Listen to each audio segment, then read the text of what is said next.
નમસ્કાર મિત્રો, સ્વાગત છે તમારું અમારા યુટ્યુબ ચેનલની અંદર।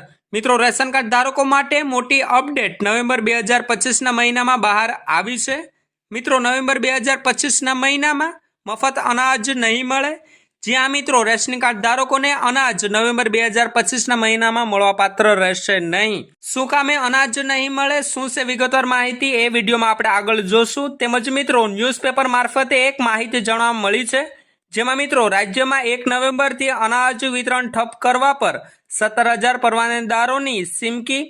મિત્રો, વિગતવાર માહિતી આજના વિડીયોમાં આપણે જોવાના છે કે રેશન કાર્ડ ધારકોને નવેમ્બર 2025ના મહિનામાં અનાજ શું કામે નહીં મળે, શું કામે મળવાપાત્ર રહેશે નહીં। વિગતવાર માહિતી જાણવા માટે મિત્રો ગુજરાતના તમામ રેશન કાર્ડ ધારકો વિડીયોના છેલ્લે સુધી બન્યા રહેજો। અને મિત્રો ચેનલ પર પણ નવા આવ્યા હોય તો વિડીયોને લાઈક કરી દેજો અને ચેનલને સબસ્ક્રાઇબ કરવાનું પણ ના ચૂકશો। તો મિત્રો, ગુજરાત રાજ્યમાં રેશનિંગની દુકાનો ચલાવવા સંચાલક રાજ્ય સરકારના નવા પરિપત્ર સામે સખત વાંધો વ્યક્ત કરી નેશન વાઇડ હડતાલની જાહેરાત કરી છે। સંચાલકોના મતે આ નિયમો પાત્ર વ્યવહારુ જ નથી, પણ તેમની દૈનિક કામગીરીને મુશ્કેલી અને ભારે ખર્ચાળ બનાવી રહી છે।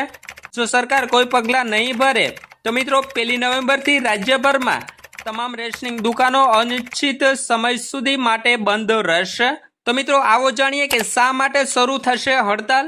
તો મિત્રો, સરકાર દ્વારા તાજેતરમાં જારી કરાયેલ પરિપત્રમાં રેશન વિતરણની નવી પદ્ધતિ લાગુ કરવાની વાત કરવામાં આવી છે, જેમાં મિત્રો બાયોમેટ્રિક દ્વારા 9 કમિટી સભ્યની હાજરી અનિવાર્ય રહેશે, તેમજ પ્રતિદિન દુકાનમાં માલ ડિલિવરી દરમિયાન લાઈવ રેકોર્ડિંગ જરૂરિયાત રહેશે। પરમિટ જનરેટ માટે નવી ટેકનોલોજીકલ સિસ્ટમની અમલ થશે। તદુપરાંત મિત્રો સામે સંચાલકોનું કહેવું એ છે કે આ પ્રણાલીનો અમલ ગ્રામ્ય વિસ્તારો અને નાણાકીય વ્યવસાય ધરાવતા દુકાનદારો માટે અશક્ય છે। તેઓ માને છે કે આ નિયમોથી વ્યવહારમાં વિક્ષેપ તથા કામકાજમાં વિલંબ થશે। જનતાને મિત્રો શું થશે અસર? તો મિત્રો, જો 1 નવેમ્બરથી દુકાનો બંધ રહેશે તો તેની સીધી અસર રાજ્યના લગભગ 70 લાખથી વધુ ગરીબ અને મધ્યમ વર્ગીય પરિવારો પર પડશે, જેને દર મહિને સબસિડીવાળો અનાજ, ખાંડ, કેરોસીન વગેરે મળે છે।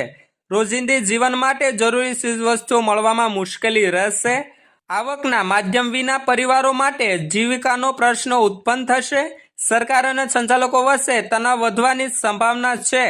તેમજ મિત્રો વેપારીઓની સરકાર સામે શું માંગ રહેલી છે?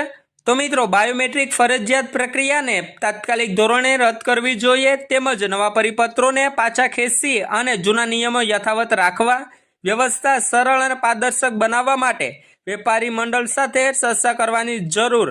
તેમજ મિત્રો શું સરકાર પગલાં લેશે? તો મિત્રો, સરકાર દ્વારા હજુ કોઈ સત્તાવાર નિવેદન આપવામાં આવ્યું નથી, પરંતુ પરિસ્થિતિ ગંભીર બનતી જાય છે। જો સમયસર ઉકેલ નહીં આવે તો ગુજરાતમાં રેશનિંગ સિસ્ટમ સંપૂર્ણ રીતે ઠપ થઈ જશે। એટલે કે મિત્રો, જે નવેમ્બર 2025ના મહિનામાં રેશનિંગ વિતરણ ઠપ રહેવાની શક્યતા રહેશે।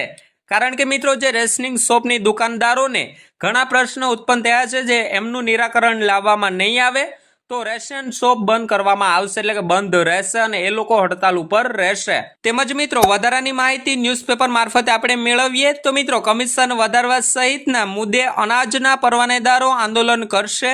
તેમજ નવેમ્બરના જથ્થા માટે 30મી ઓક્ટોબરથી પરમિટ કે ચલણ જનરેટ નહીં કરાય। વિગતવાર માહિતી નીચે લખેલી જ છે।